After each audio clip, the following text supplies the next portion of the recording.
अमित शर्मा जी। राधा वल्लभ सिंह जी। महाराज जी, आपके चरणों में कोटि कोटि प्रणाम।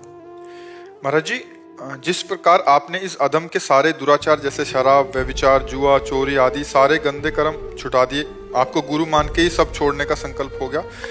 महाराज जी, ये इनका बहुत लंबा चौड़ा लिखा है। ये कहना चाह रहे हैं कि अब ये गाँव में मतलब सबके आइडियल हो गए हैं, मतलब आदर्श हो गए हैं कि तू छोड़ सकता तो यार हम भी छोड़ सकते हैं, ऐसे करके। और दूर दूर से लोग इनके पास आ रहे हैं, हमारे बच्चे की भी छुड़ा दे, हमारे बच्चे को। पर अभिमान मत करना रही तो जीरो से सुपरस्टार बन गया हूँ मैं गांव में। प्रभु को इतना परेशान कर ले सुपर स्टार मत बोलो, ले तो 1 सेकेंड लगेगा गिरने में। ए भाई, माता बहन बोलती कितने पैसे लग जाएं, हम इनको ले जाओ अपने साथ। मतलब नहीं, ले जाना, धाम लाना, दर्शन कराना, सत्संग कराना, ये बढ़िया है। आपको ये सोचना है कि वो आपको कुछ भी कहे, आपके अंदर ना आ जाए मैं सुपरस्टार हूं। आज सत्संग सुने थे, इनमें से कोई सत्संग सुने थे? गोपी जनों को क्या आया, यही आ गया। मैं ब्रह्मांड में समस्त स्त्रियों में सर्वश्रेष्ठ हूं, भगवान अंतर्ध्यान हो गए। ये ज्ञान विज्ञान भक्ति सब खत्म हो जाएगा। अभिमान आ गया तो पतन निश्चित हो जाएगा। इसलिए अभिमान से डरो। ये जरूर है, संत कृपा भगवंत कृपा, कहो कृपा ते कहा ना हुई, सब कुछ हो सकता है। तो आप डिब्बा बनो। डिब्बा में पावर नहीं होता, इंजन में पावर होता है। इंजन में 2-4 लोग होते हैं, डिब्बे में 100 लोग बैठ सकते हैं। डिब्बा बनो, इंजन भगवान को रखो कि हम तो भैया कुछ नहीं, संत महात्मा भगवान की कृपा से आप भी वृंदावन चलो, आप भी सत्संग सुनो, बिहारी जी के दर्शन करो, आपका मन बदलेगा, जरूर बदलेगा। ऐसी भावना करनी। वो ये बोलते हैं कि आप कोई बाबा हैं आपके, वो बेचारी इतनी पढ़ी लिखी नहीं है। अच्छा। जब तुझ जैसा छोड़ सकता है, क्योंकि मैं इतनी शराब पीता था कि मैं नालियों में गिर जाता था। कुछ भी आप कर सकते हो, भगवान के अंश हो, ये छोड़ना क्या बात है। आप भगवत प्राप्ति, आप दिव्य सिद्धियां प्राप्त कर सकते हो, आप दिव्य शक्तियां धारण कर, पर दैन्य होके अहंकार किया तो पतन हो जाएगा। और बड़ी कृपा भगवान की कि आप अच्छे आचरण में चल रहे हो और एक काउंटर लिए, इसका मतलब नाम भी जप कर रहे हो। हाँ, पर दैन्य रहना। जब तुम्हें कोई कहे तुम बहुत अच्छे हो तो उसके चरणों की तरफ देखो, प्रणाम करो, भगवान बचाओ, कहीं मुझे अहंकार। सम्मानम कल्याति घोर गर्णम नीचापमानम सुधा, श्री राधा मुरली धरो भज सके वृंदावन माते। सम्मान को विष के समान समझो, अपमान को अमृत के समान समझो, राधा माधव का भजन करो तो निकल जाओगे। हमारे भगवान को अहंकार पसंद नहीं है। अगर हम किसी पर अभिमान अपने गुणों का करेंगे और दोषारोपण करेंगे तो निश्चित वही दोष हमको गिरा देगा। इस सृष्टि का बहुत बड़ा मतलब नियम है। हम दूसरे के दोष निवृत्ति की बात सोचे पर निंदा न करें, भगवान से प्रार्थना करें पर अपने में श्रेष्ठता न करें। अपने में श्रेष्ठता करेंगे तो माया ऐसी महीन गति से आएगी कि ठीक जैसे वो वैसे हो। तो अभिमान नहीं कर, अपने में गुणाभिमान, दोष दूसरे में दोष दर्शन, तो पतन निश्चित हो जाता है। जी, राम सेवक गुजर जी, ग्वालियर से। जी। महाराज जी, राधे राधे। महाराज जी, जो साधक 2-3 वर्ष से भक्ति मार्ग पर हैं, उसके लिए अनन्यता का स्वरूप क्या है? तथा सेवक वाणी में बोला है कि राधा वल्लभ भजत भजी, भली भली सब होए, अन्य देव सेवी सकल, चलत पुंज से खोए। बात इसमें बच्चा ये समझनी है, साधन सकल सकाम मति सब स्वार्थ, सकल सबे जो अनीति, ज्ञान ध्यान व्रत कर्म जिते सब काहू में नहीं मोह प्रतीति, रसिक अनन्य निशान बजायो एक श्याम श्यामा पद प्रीति, श्री हरिवंश चरण निज सेवक बिचले नहीं छाणी रस रीति, श्री हरिवंश धर्म प्रगट निपट के ताकि उपमा को नाहिन। ये वृंदावन है, ये अलौकिक अनन्य रस प्रेम रस का मार्ग है। हम सब साधनों का उपदेश करेंगे, सब साधनों की चर्चा करेंगे, लेकिन हमारी स्थिति श्यामा श्याम के चरणारविंद की अनन्यता में है। एक भरोसो, एक बल, एक आस विश्वास, बस श्री जी का नाम, श्री जी का रूप, श्री जी की सेवा, श्री जी के साथ अन्य नहीं। बोले अन्य जो उपासना का, तो अभी जो अन्य देव का है ना, वो किसके लिए का अन्य देव? सब चराचर देव ही है।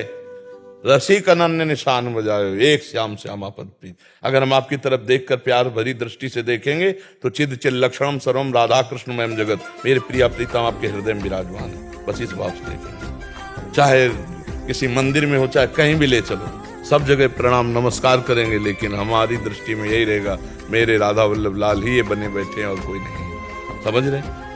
बस यही, जैसे गोस्वामी जी की अनन्य दृष्टि है ना, सिय राम मैं सब जग जानी करो प्रणाम, इसे अनन्यता कहते हैं। अपने इष्टाकार वृत्ति होना, मेरी श्री जी के यहाँ कोई दूसरा नहीं है, दूसरो न कोई, वही प्रभु सब रूपों में, इसको अनन्यता कहते हैं।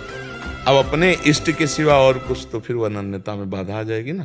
तो इसलिए अनन्यता का मतलब समझ पा रहे हो ना? हाँ, यहाँ आए हो तो कृपा करके नशा मत करिएगा, कुछ न कुछ सुधार होना चाहिए। सत्संग का मतलब है हमारा जीवन परिवर्तन हो। यदि आप कृपा करके आए हो, समय दिए हो, तो 24 मिनट ही सही नाम जप कीजिएगा, आहार शुद्ध कीजिएगा, किसी जीवन में किसी एक व्यक्ति का परोपकार कर दीजिएगा। रोज एक परोपकार करो, अच्छी बात, हम कह रहे हैं जीवन का लक्ष्य बना लो परोपकार, बहुत जल्दी उन्नति होगी। हमें लगता है कि हम दूसरे के प्रति जो समय अर्थ जो तो ये व्यर्थ है, नहीं, वो बहुत बड़े आपके संकट और विपत्ति का नाश करेगा और आपकी उन्नति करेगा। आहार शुद्ध करो, आचरण शुद्ध करो, नाम जप करो, तो हमारे मिलने का, हमारे आपस में बैठने का लाभ मिला कि भाई सत्संग मिला तो हमें कुछ मिला। केवल ऐसे जैसे सुन लिया और निकल गए तो हमें लगता है इतना समय तो सार्थक हुआ, शेष जीवन का परिवर्तन नहीं तो सत्संग नहीं हुआ। फिर सत्संग का मतलब है आज से जीवन परिवर्तित हो जाना, हमारा जीवन जो है मंगल दिशा में चलने लगे, सत्य सच्चिदानंद भगवान के चरणों का आश्रय मिल जाए। अतुल कुलकर्णी जी, राधे राधे महाराज जी। महाराज जी, क्या श्रद्धा की वृद्धि प्रारब्ध का क्षय होने के बाद ही होती है? श्रद्धा की वृद्धि प्रारब्ध, इसका प्रारब्ध से कोई लेना देना नहीं। श्रद्धा भागवतिक है। जैसे हमारे भाग्य में कहीं नहीं लिखा है संत समागम, हमारे भाग्य में कहीं नहीं लिखा है भगवत प्राप्ति, हमारे भाग्य में कहीं नहीं लिखा भजन करना। प्रारब्ध में दो बातें होती हैं, पूर्व किए हुए पाप और पुण्य। भजन ये अलग चीज है, ये श्रद्धा विश्वास ये हम इस जन्म में प्राप्त करते हैं और हम भजन करके प्रारब्ध का मिटिया मेट करके तभी तो मोक्ष होता है। अगर प्रारब्ध बचा रहे तो फिर मोक्ष कैसे होगा?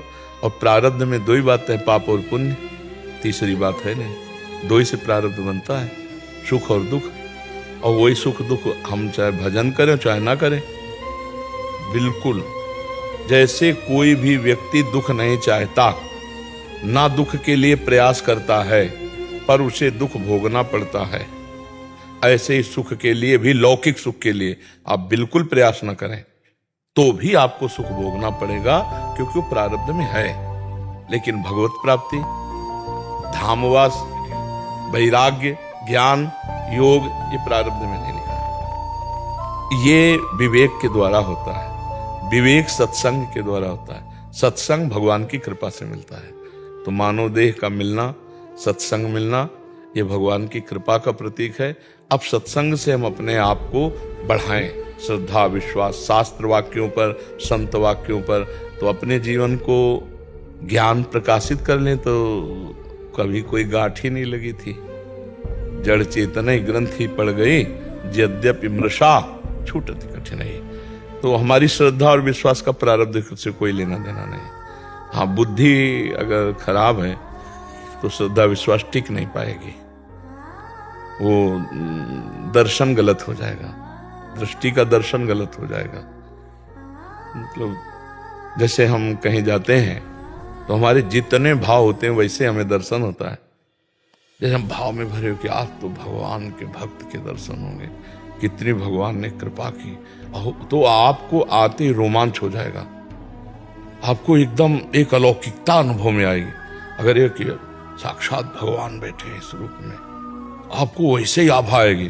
पाखंड है, नाटक है, तो आपको वैसे दर्शन हो। जाकी रही भावना जैसी, प्रभु मूर्ति देखी तिन तैसी। हमारी भावना जैसी होती ना वैसे हम अनुभव। तो हम श्रद्धा विश्वास इतना बढ़ावें कि हर व्यक्ति में हमें भगवान दिखाई देने लगे, हर वस्तु में भगवान दिखाई देने लगे।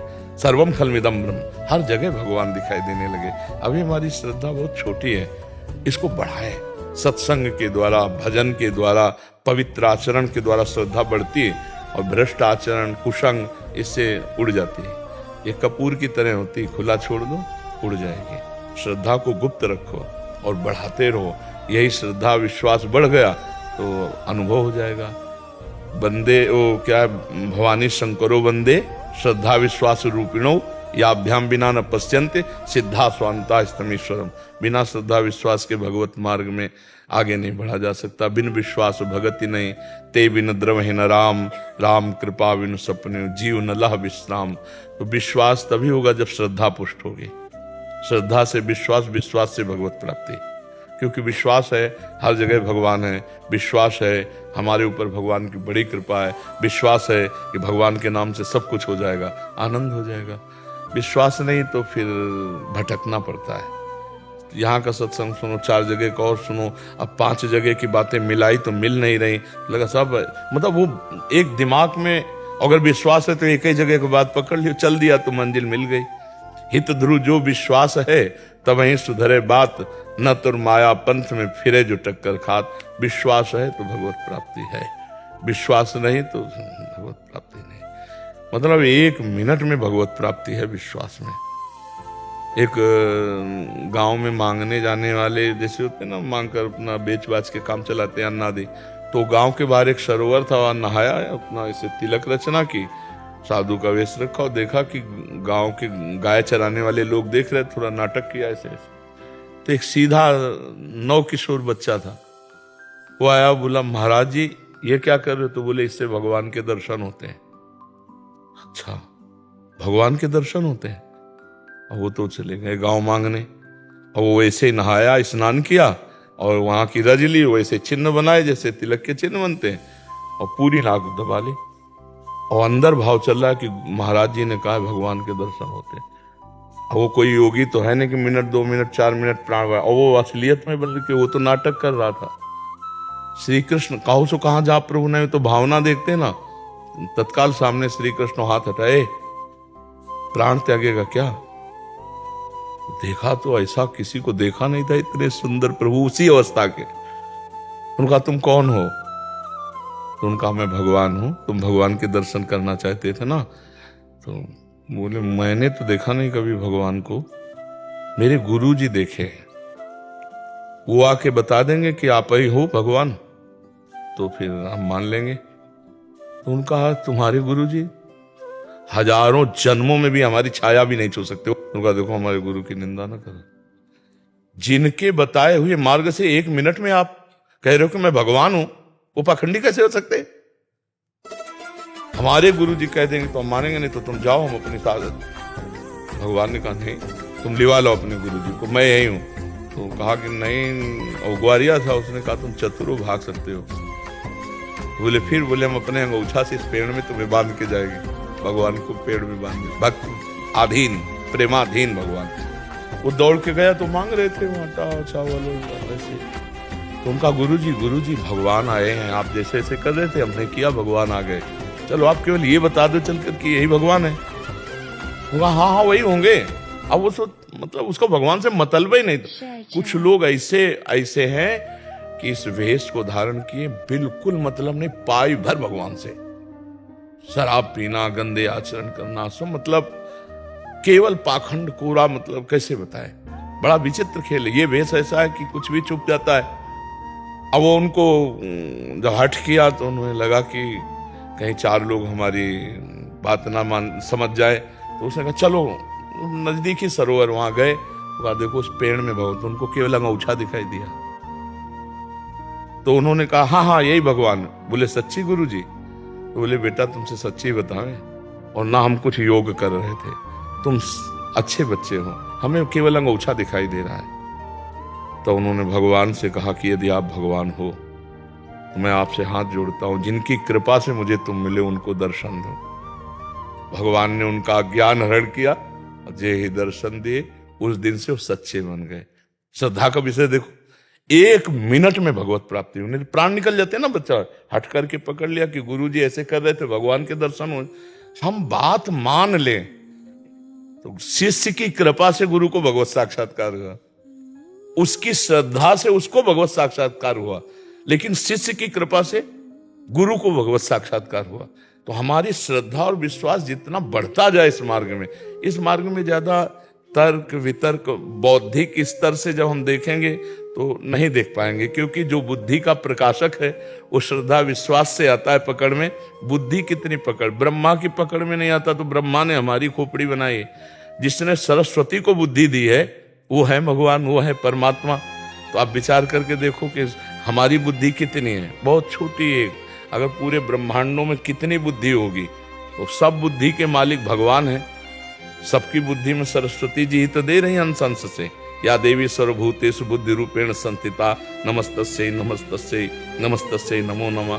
तो असीम समुद्र को मानो ऐसा समझो जैसे हमारी बुद्धि सीप है, और भगवान की महिमा या ज्ञान क्या है, समुद्र है।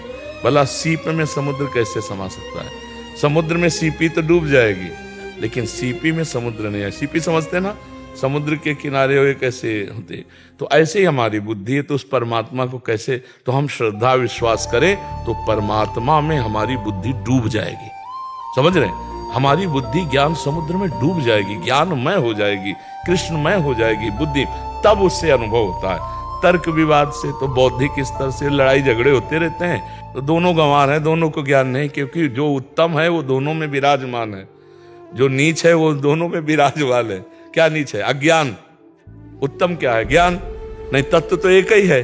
तो उत्तम और नीच की जो भावनाएं हैं, इन सब का त्याग हो जाए, श्रद्धा विश्वास हो जाए, सब व्यक्ति वस्तु परमात्मा स्वरूप है, अभी मुक्त हो गया। क्योंकि यही बंधन था, जहां छूटा तो है जो, वो तो सर्वत्र है, उसी का बोध हो गया।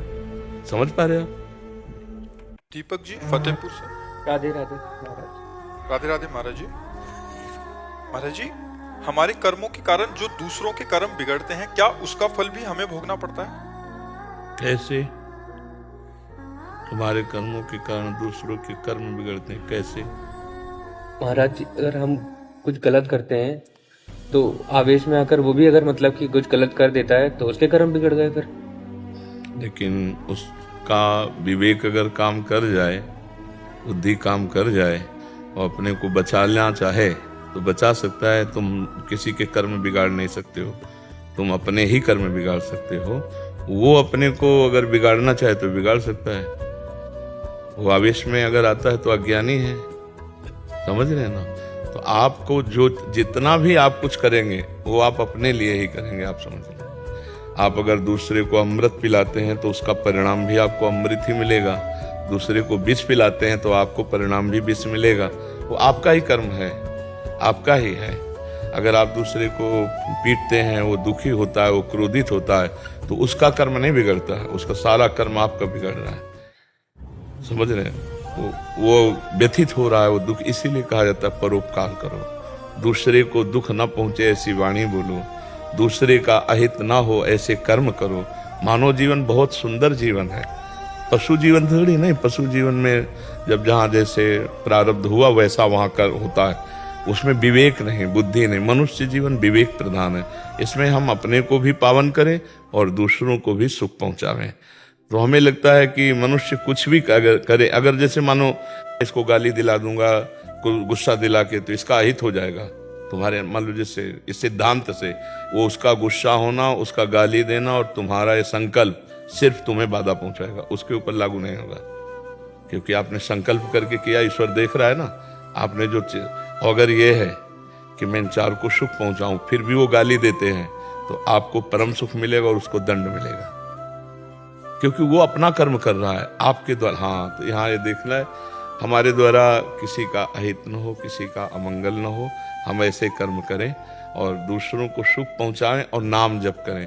बिना नाम जप के बुद्धि प्रभु पवित्र नहीं रहती। बुद्धि तो आवेश दिला सकती, लेकिन विवेक बचा लेगा। और विवेक होता है भगवान के भजन से, सत्संग से, शास्त्र स्वाध्याय से। तो हमें लगता है सत्संग सुने, शास्त्र स्वाध्याय करें, नाम जप करें और अपने कर्तव्य को भगवान की पूजा समझे। और सब में भगवान बैठे हुए हैं, पक्का समझो बच्चा। ये तुम काट नहीं सकते कि बिना बिजली के चल रहा है, नहीं, इसमें बिजली है ना। ऐसे सब में भगवान विराजमान है। तो हम मंदिर में जाके तो साष्टांग दंडोत मारते हैं भगवान की, और इस मंदिर में जो भगवान बैठे हैं उनको हम क्लेश दें या शांति दें तो मंदिर वाले भगवान तुम्हारा कल्याण नहीं करेंगे। सब में बैठे हुए भगवान जो हैं, अगर इनको रिझा लो तो बढ़िया बात बन गई। परहित सरिस धर्म नहीं भाई, पर पीड़ा सब नहीं अगमाई। दूसरों को दुख देने जैसा अब जैसे आजकल इस मान्यताएं हो गई ना, अब बूढ़े माता पिता बैठे हैं, खाना पीना व्यवस्था उनकी नहीं, उनको अवहेलना करके मंदिर जा रहे हैं, भगवान प्रसन्न थोड़ी हो जाएंगे। माता पिता में बैठे भगवान की अवहेलना, पति में भगवान, पत्नी में भगवान, पुत्र में भगवान, सब में अगर ये सद्भावनाएं, ये प्रेम नहीं रहा तो मंदिर में जाने पे भगवान कहाँ मिल जाएंगे। हमको सब में भगवान देखकर प्यार का व्यवहार करना है। बच्चा कहीं कुछ नहीं है, कहीं कुछ नहीं। अगर तुम अपने विचार सही न रखे तो मंदिर में बैठ के पाप ही कमाओगे, नहीं धाम में बैठकर गंदगी ही ले जाओगे यहां से। अगर अपने विचार सही है तो कहीं कुछ नहीं, सब भगवान ही भगवान है। भगवान कहते मेरे सिवा कोई नहीं। तो हमको ऐसे व्यवहार करना है कि इनमें भी भगवान, अंदर भावना करनी। तो जब हम अपने भगवान देखेंगे तो अमंगलमय कार्य हमारे द्वारा नहीं हो पाएंगे। हम अपने भगवान का अहित नहीं करेंगे, अपने भगवान को गाली नहीं देंगे। बड़ा बड़ा जीवन मंगलमय हो जाता है, पर है कठिन। सब में भगवान देखना बहुत कठिन बात है। जब हम इनको प्रणाम करें, हमको गाली दें, फिर भी हम देखें कि मेरे भगवान है, तब बात समझ में आएगी। तो हम पहले कर्म सुधारें, अपने खान पान सुधारें, तब हमारी बुद्धि सुधरेगी। खान पान सुधारो, हाँ खान पान, जैसे मदिरा आदि ना पिए, मांस आदि ना खाए। तो हमें लगता है यार कितना बढ़िया जीवन, मनुष्य जीवन है। आप पवित्र भोजन पाओ, पवित्र आचरण करो तो कितना सुखद रहे। अब ये हमें तो नहीं लगता कि हिंसात्मक वस्तुएं खाने से बल बढ़ता है, ऐसा है। एक सात्विक विचार, पवित्र विचार, भागवत, तो एक शक्ति आती है। दूसरों की हिंसा करके, दूसरों के, अब अपने सो चर्बी जरूर बढ़ जाएगी, तुम्हारे अंदर बल नहीं बढ़ेगा। जो भागवतिक बल होता है वो बल होता है। ऋषि मुनियों की हड्डियां हड्डियां रहती थी, लेकिन उनके अंदर संकल्प शक्ति, वाणी शक्ति, तेज शक्ति। आज हम सब करा खाओ, ये खाओ, बोले ये विटामिन बढ़ेगी, ये शक्ति आई। अरे भाई, अगर तुम सात्विक भोजन और संयम से रहो, इससे बड़ी ताकत कोई नहीं, संयम से बड़ी ताकत नहीं। जिसके निकालने में तुम इतना सुखी होते हो, उसको रोक कर देखो, तुम्हारे दिमाग को, तुम्हारी स्मृति को परम शीतल रखेगा, तुम्हारे अंदर हर बल प्रकट कर देगा। पर आज क्या है कि छोटे छोटे बच्चे भी गलत रास्तों का, हाँ देखो मोबाइल चल गया ना, तो इससे गलत, और सब ब्रह्मचर्यहीनता, खान पान गंदे। हम छोटे छोटे बच्चों की बात बता रहे, बीड़ी पीना, सिगरेट पीना, नशा करना, ये सब सीख गए। तो ये सब क्या उन्नति करेंगे, क्या उन्नति। अब ये जब बड़े होंगे तब इनको नशा चाहिए। अब नशा चाहिए तो फिर माताओं बहनों की जंजीरें निकालेंगे, है नहीं, चोरी करेंगे, अपने घर की चोरी करेंगे, बाहर की चोरी करेंगे। तो हमें लगता है व्यसन रहित रहे, गंदा भोजन न करे और दूसरों का हित करे, अपने कर्तव्य का पालन करे और जितना बने नाम जप करे।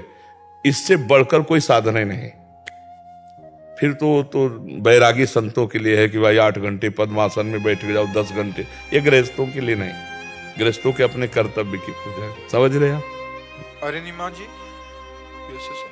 राधे राधे महाराज जी। महाराज जी, कभी कभी सेवा के नाम पे प्रपंच में फंस जाते हैं, तब समझ नहीं आता कि अपनी मानसिक स्थिति और भाव को कैसे संभाले रखें। क्या ये वास्तविक में सेवा ही है या फिर संसारिक प्रपंच का एक और? महाराज जी, क्या सेवा, क्या सेवा को आपने प्रपंच अनुभव किया? महाराज जी, जब कभी जैसे राधा कृष्ण की ही सेवा करनी हो, मंदिर बनाना है, उसके लिए जहाँ जिस तरह से धन कलेक्ट किया जाए वो अगर थोड़ा प्रपंच की तरह हो। तो हमें लगता है कि अगर मंदिर है, अपने पास जितना अर्थ है उससे ही मंदिर। हमारे पास धन है तो हम छोटा कास्ट का मंदिर बना लेते हैं, हमारे पास धन है तो बड़ा बना लेते हैं, हमारे पास धन है तो और बड़ा बना लेते हैं। अगर कोई स्वतः सहयोग करे तो ठीक है, लेकिन मांग करके हमें तो लगता है ऐसी कोई भगवान की ऐसी कोई चाहत तो है नहीं कि मेरे लिए मंदिर, बहुत मंदिर भगवान के बड़े बड़े बने हुए हैं, स्वयं है या 4 लोग स्वयं सहयोग कर रहे हैं तो ठीक है, लेकिन मांग करके तो हमें तो ऐसा नहीं लगता कि मेरे भगवान ऐसा चाहते हैं। गीता जी में भगवान ने ऐसी तो बात नहीं कही भगवान ने तो कहा मन मना भव मत भक्तो माद्याजी माम नमस्कुरु, मेरे मन वाला बनो, मेरी भक्ति करो, मेरे को नमस्कार करो, मेरा ध्यान करो। मयि मन आधत्स्व मयि बुद्धि निवेश है, मेरे में मन लगा दो, मेरे में बुद्धि लगा दो, तो ये हृदय मंदिर में भगवान प्रकाशित हो जाएंगे। और हृदय मंदिर में भगवान को तो कोई जानेगा नहीं ना, रो रो के एकांत में पुकार पुकार के भगवान का चिंतन। तो जिनके पास अर्थ है, जिनके पास अर्थ का सहयोग देने वाले स्वाभाविक हों, वो ऐसा अनुष्ठान करें। नहीं तो सबसे बढ़िया बात है, भगवान का आदेश है अनन्यस चिंतयन्तो मां, मेरा चिंतन करो, बस भगवान की इसी से प्राप्ति होगी। अगर भगवत भजन करते रहो और अपने कर्तव्य का पालन करो। जैसे देखो, स्त्री शरीर है, पति हैं, पुत्र हैं, या सास ससुर हैं, परिवार के जन हैं, इनमें भगवान देखो, इनमें भगवत भावना करके इनकी सेवा करो। इनके हृदय मंदिर में भगवान विराजमान है, नाम जप करो, क्योंकि कर्तव्य का पालन ना करना कायरता होगी, भक्ति नहीं। ये पक्की बात समझो, अपने कर्तव्य का पालन करने में मुंह चुराना ये कायरता होगी, भक्ति नहीं। ये कायरता होगी, वो गाली दे तो भी तुम सेवा करो, तभी तुम्हारी भक्ति है। वयोवृद्ध हैं, बूढ़े हैं, बुद्धि बिगड़ गई, गाली दे कोई बात नहीं, लेकिन उनकी हमें सेवा मिली, भगवान ने सेवा दी, तो मैं पर यही भक्ति का महानता होगी। और वो हम कायरता मानेंगे। अर्जुन जी कह रहे हैं कि मैं युद्ध नहीं करूंगा, भिक्षा का अन्न मांग करके भजन करूंगा, सन्यास ले लूंगा। भगवान कहते नहीं, युद्ध रूपी कर्तव्य कर्म करो और मेरा स्मरण करो। मतलब कहीं तक दोनों पक्षों में आपको विचार करना होगा। हम दोनों पक्षों का मंडन करते हैं कि हाँ, मंदिर बनवाना चाहिए, हमारे पास अर्थ अधिक है, हमारे पास श्रद्धा है, अगर चार लोग सहयोगी भी हैं तो बढ़िया से बढ़िया, नहीं है तो हृदय मंदिर पहले से बना, इसी में भगवान विराजमान, दरवाजा खोलो, पट हटाओ माया के भजन के द्वारा और यही भगवत साक्षात्कार कर लो। दूसरा, आपकी सेवा का विषय कि जो पूज्य जनों की सेवा, जो हमारा कर्तव्य है, उसमें कि अरे भजन छूट जाता है, मन खराब हो जाता है, नहीं, ये कायरता होगी। महाराज जी, इनका शायद इसमें भाव ये भी हो सकता है कि शायद इनको किसी ने प्रेरित किया हो कि मंदिर के लिए कुछ इनसे मांगो। नहीं, ये सब नहीं, ये सब बिल्कुल नहीं करना चाहिए, बिल्कुल नहीं करना चाहिए। सबसे बड़ा मंदिर ये है, इससे बड़ा मंदिर कोई नहीं। अगर यहाँ भगवान का भाव नहीं है तो मंदिर में जाके कुछ आप ले लो तो हमें बताना, कुछ नहीं दिखाई देगा आपको, कुछ नहीं दिखाई देगा। जाओ देखते हुए भी कुछ नहीं, और यहाँ भाव में भर के देखोगे ना तो हर जगह तुम्हें भगवान का आवास। मंदिर में भी जाओगे तो एक आनंद मिलेगा। यहाँ सुधार करना है, हृदय में सुधार करना है। यहाँ भजन नहीं है ना तो प्रपंच ही है, प्रपंच है। लिख रहे हैं कभी कभी सेवा के नाम पे प्रपंच में फंस जाते हैं। बिल्कुल, हाँ, अगर ऐसा हो तो हम निषेध करते हैं, नहीं करना चाहिए, नहीं करना चाहिए। बहुत मंदिर बने हैं जिनमें पानी चढ़ाने वाला कोई नहीं। अब हम गंगा किनारे भ्रमण किए ना, देखा है बहुत से ऐसे मंदिर हैं जहाँ पूजा करने वाला कोई नहीं है, भगवान विराजमान है। सुबह कोई बूढ़ा हो ऐसे चला जाए तो चला जाए, नहीं। आज के लड़का मंदिर जाएंगे, रात भर मोबाइल देखते हैं, सुबह मंदिर जाएंगे, 4 बजे नहा के मंदिर में पानी चढ़ाएंगे। वो 8 बजे तो सो के उठते हैं, उनको बेड टी चाहिए कि मंदिर में पानी चढ़ाने जाएंगे, वो भगवत सेवा करेंगे। तो हमें लगता है कि जितने मंदिर हैं उन्हीं की सेवा सुरक्षा करो, या आपके पास है तो नवीन बनाओ, मांगने की जरूरत नहीं है। अब आपने किसी व्यक्ति से कहा भाई साहब मंदिर के लिए आप डोनेशन दीजिए, अब वो संकट में पड़ गया। ऐसे ऐसे लोग हैं जिनको परिवार चलाना मुश्किल है। हम ऐसे ऐसे लोगों को जानते हैं जो आज भी नमक रोटी खाते हैं। बेटी के ब्याह के लिए बुजुर्गों की जो 1.5 बीघा खेती वो बेच करके कर रहे हैं। अब आप मान लो ऐसे मिलेंगे आप, अब वो ना कहता है तो डरता मंदिर बनाने के लिए, और हाँ कहता है तो उसकी सामर्थ्य नहीं। अच्छा, उसने 10 रुपया दिया तो आप उसकी बेइज्जती, मतलब कई तरह से। तो हमें लगता है सहज में अगर मिल जाए तो अमृत है, और मांगने से जो मिले वो मतलब विष है, और जो टॉर्चर करके लिया जाए वो तो खून है। वचनों के टॉर्चर, और वो बेचारा 4 लोगों की दबिश में कुछ वो अमृत नहीं है, वो विष भी नहीं है, वो रक्त है, वो रक्तदान है। तो हमें लगता है मांगना मूंगना तो मंगबो भलो न, बाप से जो प्रभु राखे टेक। गोविंद के चरणों में लक्ष्मी रहती है, गोविंद के लिए हमें मांगने की जरूरत नहीं है। हमारी जैसी राय है, अलग अलग खोपड़ी होती है, अलग अलग राय होती है, हमें ऐसा शास्त्रों में नहीं लिखा। हमारे पास जो है, या हम जो 4 समुदाय हैं, अपने 4 मित्र हैं, 4 मिले, वो ऐसे सहयोग से हो सकता है। ए भैया, अधिकतर रुपया चल रहा है, भगवान नहीं। सच्ची बात कह रहे हैं, सच्ची बात कर रहे हैं। यहां का एक सरा नहीं होता, नहीं आपको पता चल जाए। चाहे प्रवचन हो रहे हो, चाहे कथा हो रही हो, चाहे यज्ञ कर रहे हो, चाहे कोई भागवतिक अनुष्ठान हो, यहां चल रहा है रुपया और यहां चल रहे हैं भगवान। यहां वैराग्य की बात होगी, यहां रुपया चल रहा है। ये बहुत विचित्र बात। यहां भगवान चले, यहां भगवान चले और यहां भगवान का ध्यान चले। अब जो भी कार्य करोगे सब मंगलमय हो जाएगा। नहीं, प्रविश नगर की जय सब काजा, हृदय राख कौशलपुर, भगवान हृदय में विराजमान। बिल्कुल, सरकार के नाम पे जब डोनेशन मांगी जाती है तो दिल थोड़ा पिघल।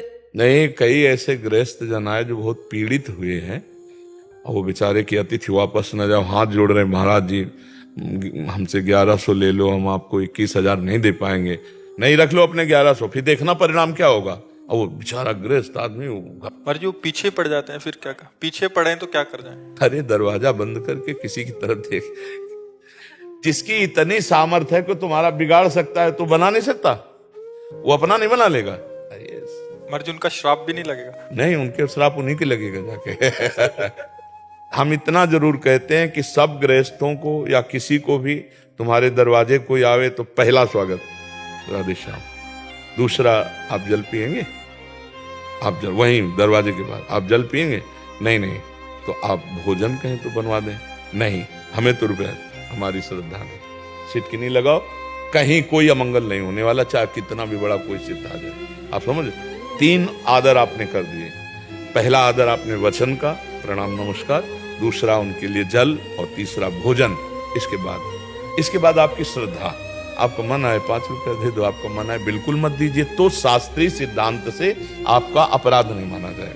एक अतिथि दरवाजे पर आए तो मृदु वचन तो बोल राधे राधे। अगर हमारी आगे की श्रद्धा नहीं है 2 में तो हम इतना ही बोल देते हैं राधे राधे राधे श्याम। कैसे आना हो, हमें रुपया चाहिए। हमारे गुरुजी ने मना किया है कि हम रुपया उसी को देंगे जहां हमारी श्रद्धा फिट होती है, हमारे को लगता है हमारे रुपए का सदुपयोग होगा। तो हम आपको जानते नहीं, इसलिए हम साधु वेश में क्यों नहीं, साधु वेश में, पर हमारी श्रद्धा नहीं है, दरवाजा बंद किया, खत्म, फिर कोई परेशानी नहीं। ऐसे नहीं डरा जाता कि उसका श्राप लग जाएगा, ऐसे नहीं डरा जाता। अतिथि का आदर करना चाहिए, चाहे पापी से पापी पुरुष हो। एक बार राधे राधे। फिर दूसरे में नजर मिला के देखो, अपने आप आपको पता चलेगा। नजरें बताती हैं कि क्या है। नहीं, जैसे मकान में अगर प्रकाश है तो कहीं ना कहीं झरोखे खिड़की से पता चल जाता है, और अंधेरा है तो फिर नहीं पता चलेगा।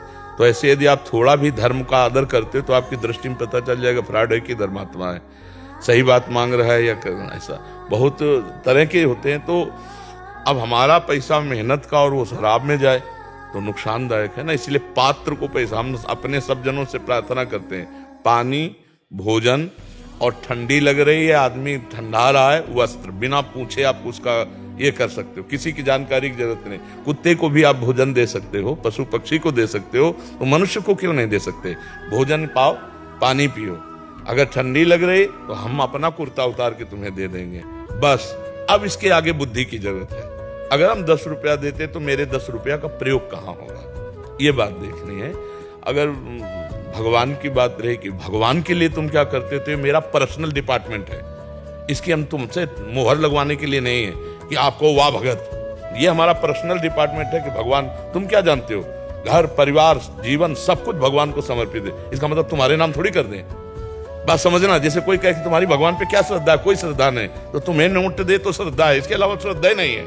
आप समझो, अरे हमारा तन मन प्राण भगवान को समर्पित है, वो जिस दिन जहां कहेंगे जैसे कहेंगे वैसे समर्पण हो जाएगा। तो इसमें किसी गृहस्थ को डरने की जरूरत नहीं। पर जी बहुत मतलब सरल स्वभाव के भी कुछ जने होते हैं, तो उन्होंने कुछ बात बोल दिया, तेरे बेटे का ऐसा हो जाएगा, फिर हम देख लेंगे, तो वो बात अंदर बैठ जाती है। तो मतलब भले हो ना हो, तो हम वृंदावन से कहते हैं ऐसे लोगों के कहने से कुछ नहीं होगा, हमारी बात पकड़ लो।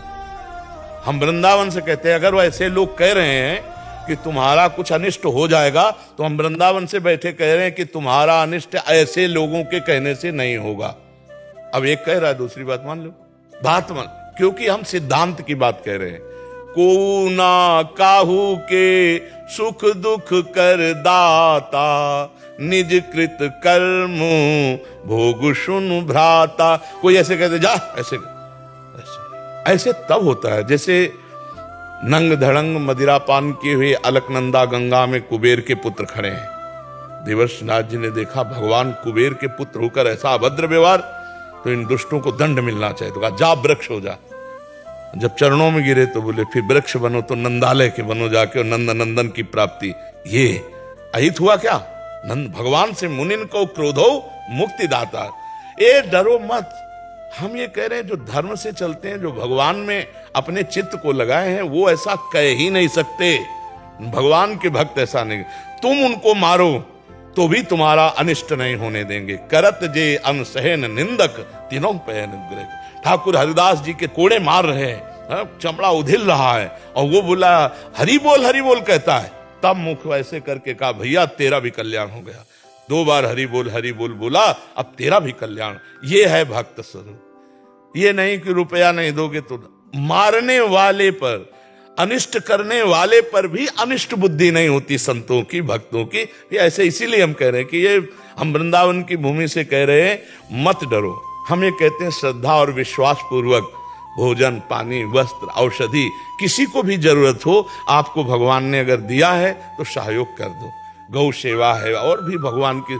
अगर कोई रुपया मांगता है और आपकी श्रद्धा नहीं बनती तो कुछ आपका बिगड़ने वाला नहीं है, उनके कहने से कुछ बिगड़ने वाला नहीं, ऐसी भावना दृढ़ कर। महाराज जी ऐसे कृत होने के बाद फिर जो सच्चे संतों के प्रति भी ऐसी श्रद्धा हो जाती है, ऐसी श्रद्धा नहीं है उनकी भगवान पे, संतों पे या सतमार्ग पे, फिर कुछ ऐसे कृत होते हैं जब आते हैं तो श्रद्धा सी हो जाती है जो पहले ही नहीं। बिल्कुल ऐसा ही होता है बहुत। तो पर श्रद्धा को संभालना चाहिए कि अगर नकली दुकान हीरों की है तो असली भी होगी, अगर नकली नोट है तो असली इसका होगा। तो हमें श्रद्धा बिगाड़नी नहीं चाहिए। हमें सोचना चाहिए कि 2 पक्ष हैं, एक कृष्ण पक्ष है एक शुक्ल पक्ष है। तो अगर अंधेरे का पक्ष मिला है तो हमें खोजना चाहिए उजियारे वाले पक्ष को खोजना चाहिए। हमें खोजना चाहिए कि भगवान हमको साधु समागम दीजिए, तो भगवान सच्चे संतों से मिला देंगे। बकाया बहुत कठिन है। तो ये बात है कि आजकल अर्थ की प्रधानता रह गई। तो जैसे राधा कृष्ण के लिए अर्थ मांगना या भगवान के लिए मांगना या किसी कार्य के लिए मांगना, मुझे लगता है कि ठीक नहीं है। हाँ, किसी को बीमार आप देख रहे हो, वो तड़प रहा है, तो मांगने का अवसर मत दीजिए, सहयोग कर दीजिए। जैसे एक एक्सीडेंट में कोई तड़प रहा है या कोई पशु तड़प रहा है या कोई ऐसा व्यक्ति गरीब आदमी है उसके पास पैसा नहीं, तो हमें लगता है हम 2-4 दिन कष्ट सह लें, उसको दे दें। ये बातें हमारी समझ में आती हैं।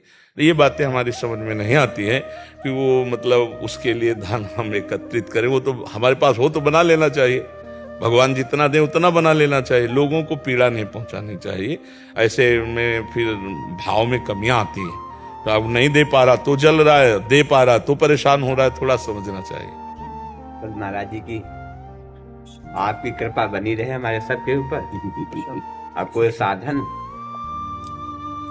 पूज्य नारदानंद आश्रम से नए सारण से आए हुए। अच्छा अच्छा अच्छा, नारदानंद सरस्वती जी। हाँ हाँ, बहुत सुंदर। बहुत इस समय कौन है उस गद्दी पर? उस समय पूज्य स्वामी देवेंद्रानंद सरस्वती जी महाराज। अच्छा, उस समय विवेकानंद जी। फिर इसके बाद कौन बैठा? सर्वदानंद जी बैठे।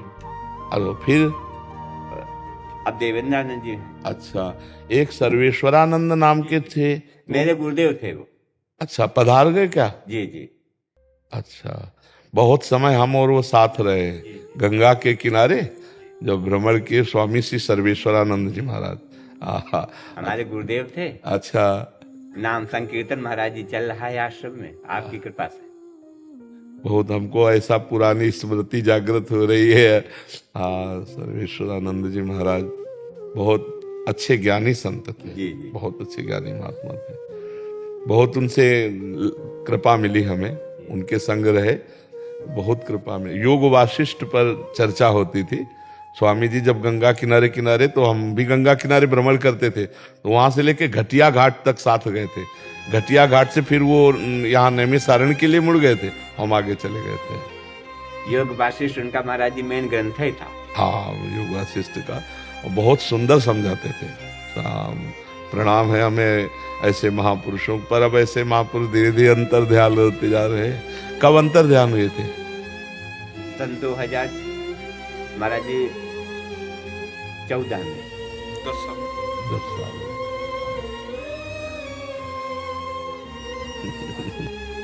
आप तो अपने घर जैसे लगने लगे, क्योंकि स्वामी जी के शिष्य है, तो स्वामी जी के चरणों में काफी समय तक योग वासिष्ठ का बहुत कृपा रही, उनकी बहुत दुलार मिला।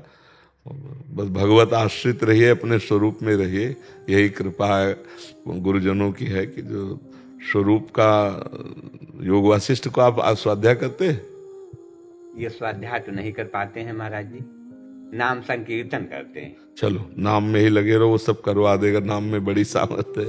हाँ, एक महाराज जी कृपा बनाए रखना। जय हो जय हो। बहुत अच्छा लगा, क्योंकि स्वामी जी के शिष्य, इसलिए ऐसा लगा मानो स्वामी जी की स्मृति में आपने डुबो दिया। आपकी कृपा। सुप्रभ वाजपेयी जी। महाराज जी राधे राधे। आपके चरणों में कोटि कोटि प्रणाम। महाराज जी, साधक विगत कुछ समय से श्री आदि शंकराचार्य के अद्वैत वेदांत के अध्ययन का प्रयास कर रहा है। महाराज जी, इसी से संबंधित कुछ प्रश्नों का समाधान चाहता है। महाराज जी, ये स्थूल शरीर नश्वर है। आपने किसी सन्यासी से दीक्षा ली है? वेदांत श्रवण, वेदांत चिंतन, इसके लिए जो अधिकार बनता है वो प्रणव से बनता है। उद्गीत, जो उपनिषद में उद्गीत नाम से कहा गया, वो प्रणव। प्रणव ऐसे जप नहीं सकते बिना गुरु प्रदत्त। तो प्रारंभिक क्लास ही इसमें केवल वार्ता भर हो सकती है। स्थिति के लिए तो गुरु चरणों का आश्रय लेना अनिवार्य है। तो ये वो आधुनिक विद्या तो है नहीं कि मैं उन प्रिंसिपल या उन अध्यापक से, यहाँ तो तन मन प्राण सब कुछ समर्पित करके और उनको साक्षात पर ब्रह्म मानकर, तब तृणवत होकर, तब ये उपनिषदों में पढ़ के देखो, 12-12 वर्ष आश्रम में सोहनी लगा दे, झाड़ू लगा, और गुरु आज्ञा में तब एक बात बता दी, तुम मन नहीं हो। फिर कुछ दिनों बाद बताया, चिंतन किया, तुम प्राण नहीं हो, तुम स्थूल नहीं हो, तुम स्वभाव नहीं हो। जो बचा है उसी की अनुभूति गुरु कृपा से, मोक्ष मूलम गुरु कृपा। तो वैसे आपके प्रश्न की चर्चा करेंगे, पर हमें लगता है पहले आपसे हम निवेदन कर लें कि अगर आप आद्य गुरु भगवान शंकराचार्य जी के मार्ग, तो किसी अनुयायी का चरण आश्रय ग्रहण कीजिए, फिर आगे बढ़। अब आप बात कीजिए। महाराज जी, स्थूल शरीर नश्वर है। सूक्ष्म शरीर कर्मों के अनुसार बार बार अलग अलग स्थूल शरीरों में प्रवेश करता है, परंतु आत्मन जो कि नित्य है, वह इन सब जन्मों और माया के खेल से अक्षुब्ध है एवं स्वयं प्रकाशित है। तब प्रश्न उठता है कि भक्ति, योग, ज्ञान इत्यादि मार्ग से भगवत प्राप्तियां, जीवन मुक्ति या विदेह मुक्ति किससे प्राप्त होती है? क्योंकि आत्मन जो एकमात्र भ्रम की निवृत्ति, एक शब्द में बोले, भ्रम की, बस। जासु कृपा सब भ्रम मिटी जाई, गिरजा सोई कृपालु रघुराई। जिनकी कृपा से भ्रम मिट जाता है उसे इष्ट कहो या गुरु कहो। गुरु प्रसन्न साहब अनुकूला, मिटी सकल कल्पित भय शूला। कल्पनात्मक जो माना हुआ भ्रमात्मक अपनापन है, उसका चाहे भक्ति से नाश करो, चाहे योग से नाश करो, चाहे ज्ञान से नाश करो, जो है उसी की प्राप्ति होती है। जो नहीं है उसी को जो हमने है मान रखा था, वही भ्रम हट जाता है। आप समझ पा रहे हैं हमारी बात? हाँ। अब ये बात जैसे कि उस आत्मा को बंधन कैसे प्राप्त हुआ, जैसे स्वप्न में आपका कोई गला काट रहा है, तो क्या आप दुख से निवृत्त हो सकते हैं उस समय? नहीं। अब आपको जगना पड़ेगा। जग जाओ तो कोई दुख था ही नहीं। ऐसे ही आत्मबंधन है, ऐसे ही जीवन मुक्ति है। जो कभी बंधा ही नहीं, उसकी मुक्ति क्या? पर ऐसा कहने मात्र से आप छूट नहीं सकते। चढ़चेतनई ग्रंथि पड़ गई, यद्यपि मृषा छूटती कठिनाई। इसलिए कहा गुरु चरणों का आश्रय लो और खूब नाम मंत्र जपो, और पवित्र आचरण करो और दूसरों की सेवा करो, तो इससे अज्ञान मल नष्ट हो जाएगा। जब शुद्ध ज्ञान प्रकट होगा ना, श्रद्धावान लभते ज्ञानम, जब ज्ञान प्रकट होगा तो इंद्रियां अंतर्मुख हो जाएंगी। ज्ञान का यही लक्षण है। अज्ञान का लक्षण इंद्रियां बहिर्मुख होकर भोगों में जाना, और ज्ञान का लक्षण इंद्रियां अंतर्मुख होकर परमात्मा में लगना। जब इंद्रियां हमारे वश में हो जाती है, मन हमारे अधीन हो जाता है, तो कामनाओं की भीड़ खत्म होती है। तो जैसे निर्मल और शांत जल में हम नीचे देख सकते हैं, तह में क्या है, निर्मल हो और शांत हो, हलचल नहीं है, तो एकाग्र और पवित्र अंतःकरण में आत्मस्वरूप का प्रकाश पड़ रहा है, वो मैं हूं, ये अनुभव नहीं लगता है। भगवान गुरुदेव की कृपा से ही इस मार्ग में सफलता है। नहीं तो बात करेंगे कि मैं स्थूल नहीं हूं, सूक्ष्म नहीं हूं, कारण नहीं हूं, और खेल सब स्थूल ही के होंगे। नहीं, बहुत जोर की माया है भैया। ये मैं ब्रह्म तू ब्रह्म, इससे निरत होने वाली लई।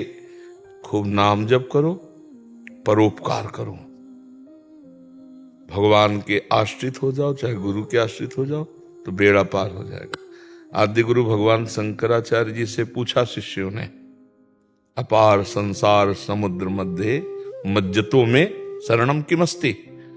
इस अपार संसार समुद्र में गुरुदेव में डूब रहा हूं, किसका आश्रय लूं? तो गुरु कृपालो, ये भगवान शंकराचार्य जी की प्रश्नोत्तरी में, गुरु कृपालो कृपया वदेत, श्री विश्वेश्वर पादाम्बुज दीर्घ नौका। भगवान विश्वेश्वर के चरणारविंद रूपी दीर्घ नौका का आश्रय लेकर पार हो जाओ। मानी संख्या इतनी, सवाल हल। जब सवाल हल होगा तो एक बचेगा, न गुरु न शिष्य, वही गुरु वही शिष्य, वही सेवक वही स्वामी। समझ रहे? पर सवाल हल करने के लिए मानी संख्या रखनी पड़ेगी, गुरु साक्षात परब्रह्म या इष्ट साक्षात परब्रह्म, ज्ञान मार्ग। तो सवाल जब हल होगा तो शेष एक बचेगा। एक सवाल में बचे केवल एक, तो सवाल सही। अगर और कुछ बचता है तो अभी सवाल सही नहीं है। हर सवाल, चाहे भक्त का सवाल हो, चाहे ज्ञानी का हो, चाहे योगी का हो, एक बचना चाहिए। जैसे भक्ति में है तो ब्रह्म नहीं, माया नहीं, नहीं जीव नहीं काल, अपनी शुद्ध नारे एक रहो नंदलाल, एक भगवान मात्र। ज्ञानी एको ब्रह्म द्वितीयो नास्ति, दूसरा कोई नहीं है। चाहे जिस मार्ग से चलो, सवाल है, पर चलो अच्छे मार्ग में चलो। धीरे धीरे धीरे गुरु कृपा से ज्ञान होना। श्रद्धावान लभते ज्ञानम, श्रद्धा जितनी पुष्ट होगी उतना ही ज्ञान होगा। और जब तक श्रद्धा पुष्ट नहीं होती तब तक ज्ञान नहीं होता। तत्परा संहितेंद्रिया, जो ज्ञान हुआ उसके परायण हो जाओ। वैसे जो जानकारी हुई उसी पे चलो। संहितेंद्रिया, इंद्रियों को अपने अधीन कर लिया, अब फिर ज्ञान प्राप्त होता है। लब्ध्वा ज्ञानम पराम शांति मचिरेणादि गच्छति। जो पहला ज्ञान शब्द आया वो शास्त्र ज्ञान का है। अब जो आया है ब्रह्मबोध आया, पराम शांति, अवो परम शांत स्वरूप ब्रह्माकार। बातें थोड़ा कहना सरल है, लेकिन चलना बच्चा बहुत कठिन है, क्योंकि हम लोग भोगाशक्त हो गए हैं, देहाभिमानी हो गए हैं। तो इसलिए गुरु शरण जाना आवश्यक है। बिना वैद्य बोले ना, रोग बहुत बड़ा है भाई, इसमें ग्रामीण सलाह से काम नहीं बनेगी, इसमें अच्छे डॉक्टर की जरूरत है। तो रोग बहुत बढ़ चुका है, इसमें अच्छे डॉक्टर की जरूरत है, अच्छे ब्रह्मबोध संपन्न महापुरुष की जरूरत है। तभी हम भव समुद्र से पार हो पाएंगे। नहीं तो बहुत बहुत विचित्र आकर्षण है बच्चा। हाँ, बहुत विचित्र है। जो ज्ञानिन कर चिता परई, बरियाई विमोह बस करे। ज्ञानी नाम चेतान से देवी भगवती हिसाब बलादा कृष्ण मोहाय महामाया प्रेक्षती। इसलिए गुरुदेव की शरण में हो जाओ, बस हमें एक ही रास्ता नजर आ रहा है। किसी भगवत प्रेमी महात्मा, किसी ब्रह्मबोध महात्मा का संग हो जाए और वो हमारे ऊपर कृपा कर दे। क्योंकि जैसे दलदल में फंसा हुआ है तो अपनी शक्ति का प्रयोग करे तो और धंसेगा। शक्ति तब हमारी काम करेगी जब हमारा हाथ निकला हुआ कोई पुरुष पकड़ ले, तो हम भी शक्ति लगाए और वो भी लगाए तो हम निकल सकते हैं। अगर हम अकेले शक्ति लगाएंगे तो धंस सकते हैं। माया रूपी प्रपंच रूपी दलदल में है। तो इसीलिए भगवान ने भी आदेश किया गीता में, प्रणिपातेन च प्रश्नया महापुरुषों के पास जाके साष्टांग दंडवत करो, दैन्य होकर उनसे प्रश्न करो, फिर उत्तर प्राप्त हो। समझ पाए आप? और कोई प्रश्न है इसमें? महाराज जी का एक और प्रश्न है। महाराज जी कहते हैं कि भगवत प्राप्ति के बाद हम जन्म नहीं लेते, इस आशय में किसके जन्म लेने या जन्म ना लेने की बात हो रही है? क्योंकि इस हम अथवा आत्मन तो कभी भगवान से अलग थे ही नहीं महाराज जी। सैया पे पड़े हो और स्वप्न में आप बादशाह बन गए, स्वप्न में आप भिखारी बन गए, स्वप्न में आप जेल चले गए, स्वप्न में आप समुद्र में डूब रहे, ये सब लीलाएं होती ना। तुमा कहूँ मैं अनुभव अपना, सत हरि भजन जगत सब सपना। ये जन्म मरण भी स्वप्निक है, पर भैया ये दीर्घ स्वप्न है। अभी खींच के थप्पड़ लगे, कहा जाए स्वप्न है, शांत रहो, अरे मार लाल कर दिए गाल, तुम कह रहे हो स्वप्न है। क्योंकि अज्ञान की धरा में हम जब स्वप्न में थप्पड़ चलेंगे तो ऐसे लगेगा ना। ज्ञान में जब जग जाओगे तो ना तुम्हारा कभी बंधन था न कभी बंधन है। ये जन्म मरण भी भ्रम है, जीवन मुक्ति भी भ्रम है और जन्म मरण भी भ्रम है। ये बड़ा भ्रम है, छोटा मोटा भ्रम नहीं। ना हम स्त्री है न पुरुष है, हम तो ब्रह्म स्वरूप है। पर क्या ब्रह्म स्वरूप में विकार होते हैं क्या? पर हम विकारी हैं। क्यों? क्योंकि हमने विकारों को पकड़ रखा है। नहीं, देखो बिल्कुल हम आपको सटीक उदाहरण देते हैं। जैसे एक रिक्शा वाला है जो रिक्शा चलाता था पैर से, तो उसे रिक्शा वाला कह के नहीं पुकारा जाता था, ए रिक्शा, वो बंदा खड़ा हो जाता था। अब बोलो क्या वो रिक्शा है? समझ रहे ना? वो रिक्शा नहीं है, पर रिक्शे में तदात्म होने के कारण अब उसे ने पैसा कमाया और टैक्सी खरीद ली। अब उसे कहो ए रिक्शा, वो व्यक्ति नहीं खड़ा होगा, क्योंकि उसकी तन्मयता टैक्सी, ए टैक्सी, वो खड़ा हो जाएगा। पर हमारी तन्मयता इन गाड़ियों पर ऐसी होती जा रही है, तभी उसको जीव कहा गया। चिदानंद घन परमात्मा स्वरूप को जीव कहा गया। जैसे उस व्यक्ति को रिक्शा कहा गया, ए रिक्शा, वो खड़ा हो गया, ऐसे जीव आत्मा देही देहाभिमान के कारण मानो ये अपमान है, उस निर्मल चिदानंद का अपमान है जीव कहना। पर वो देह भाव से युक्त हो गया, जैसे वो रिक्शा भाव से युक्त हो गया। अब वो इसी एक ही शरीर में वो बहुत सी गाड़ियां चेंज करता जाए और वो अपनी तन्मयता बदलता जाए। बस ऐसे ही है कि यहाँ शरीर बदलते जाते हैं, हमारी तन्मयता बदलती जाती है। हम अलग हैं, वो अलग है, लेकिन ये बात हम नहीं समझ पा रहे हैं। शरीर ही मानकर पाप या पुण्य हो रहे हैं तो लोकांतर में भटक रहे हैं। पर ज्ञान से बात खत्म हो जाए तो क्रियाएं सब वैसी होंगी, कर्ता खत्म हो जाएगा, कर्ता भाव खत्म हो गया, क्रियाएं सब, जगत वैसे ही चलेगा। वो मुक्त हो जाएगा, क्योंकि वो मुक्त है, ये भ्रम नष्ट हो गया। आप समझ पा रहे जी?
राधा